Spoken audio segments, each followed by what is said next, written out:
I'm Amber. Hi, I'm AJ, and welcome to Mountain Traditions Homestead.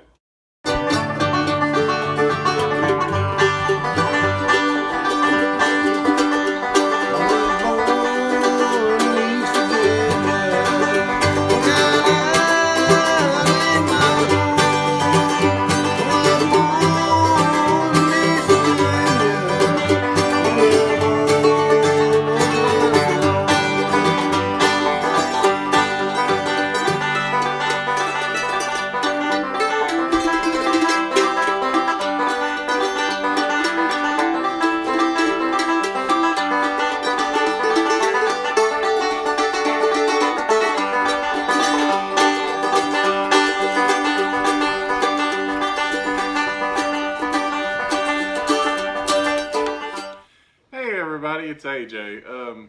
We wanted to start doing a top 5 series, hopefully weekly, depending on how long it takes to edit the videos and upload them and all that stuff.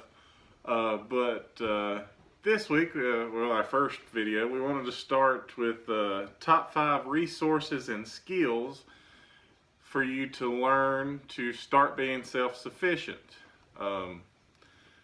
We believe self-sufficiency is a key to a happy life, a healthy life.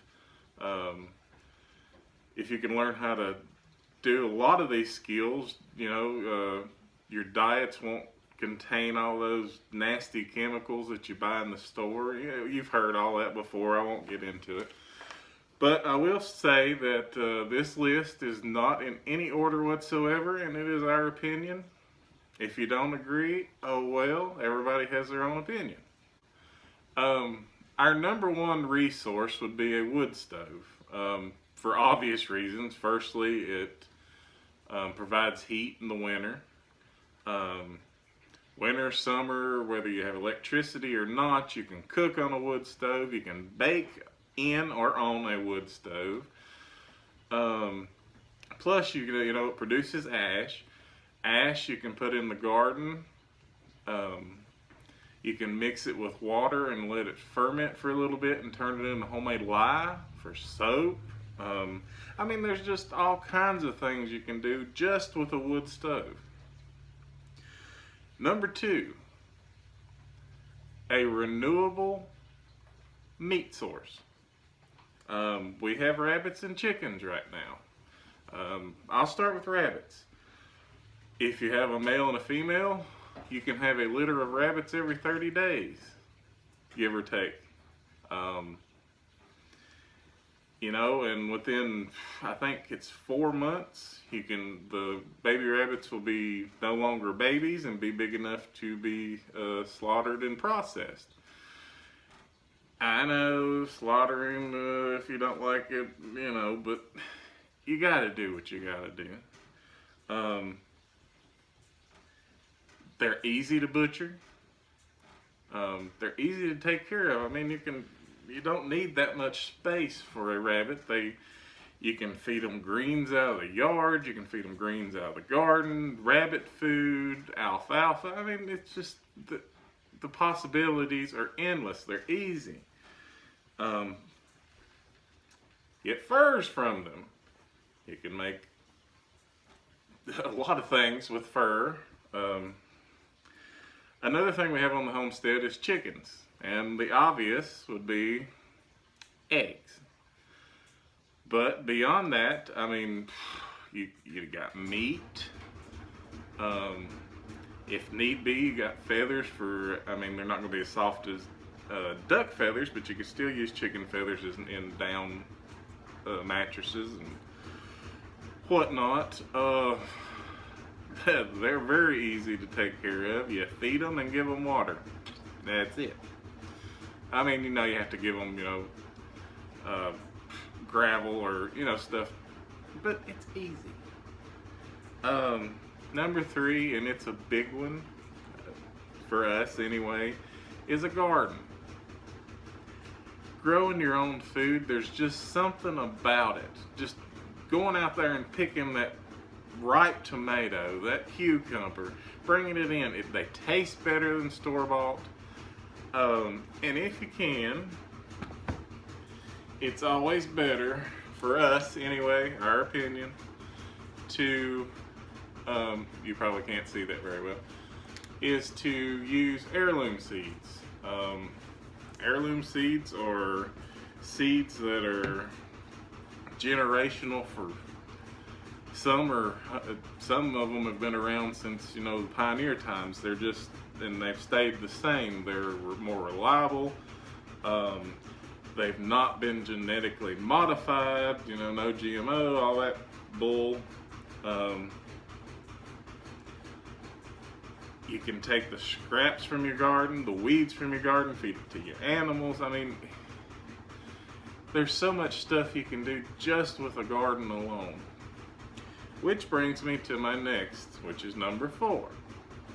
And that is canning your own food. There are several different things well, I guess pretty much you could can anything. Meat, vegetables, fruit, you name it. You just have to have a few things here and there to ensure, you know, that you're not getting botulism and whatnot. You know, there's processes you have to follow. Like some things you can just put in a water bath for 15-20 minutes. One of these. This is the smaller one. And some things like meat, green beans, whatnot, require a pressure canner. It's just like a pressure cooker, except for canning. I mean, you can make jelly, pickles. I mean, this is homemade applesauce. We bought maybe 2 bushel of apples shoot in the fall last year, and we got several things. We made our own apple juice, apple pie. I mean, the possibilities are endless. Especially if you have a little book that gives you all the recipes. Of course, there's always YouTube. We're going to be doing a few canning videos here and there when the garden starts producing and whatnot. And that's number 4. Number 5, a good water source. We have well water here. Of course, that's, you know, town water is full of all these chemicals. Yes, they do it to make it safer, but you're drinking chlorine, fluoride. These are not things that are good for your body in the long term. Like I said, we have a well here. Good sustainable water, you know, creeks. We're getting ready to start collecting rainwater to water the gardens and water the animals and whatnot. But a few filtering processes later, you can drink rainwater. It's not harmful, you know. But that's our first top 5 video. I hope you liked it. It was short and sweet, and I do apologize for that. But hopefully next week, I'm thinking about doing one on top 5 uses for eggs and eggshells. And maybe somewhere along the lines we'll do one top 5 forgotten skills, you know, that our grandparents, great-grandparents knew or whatnot. But other than that, that's it. Y'all have a good day and a blessed day, and see you next time.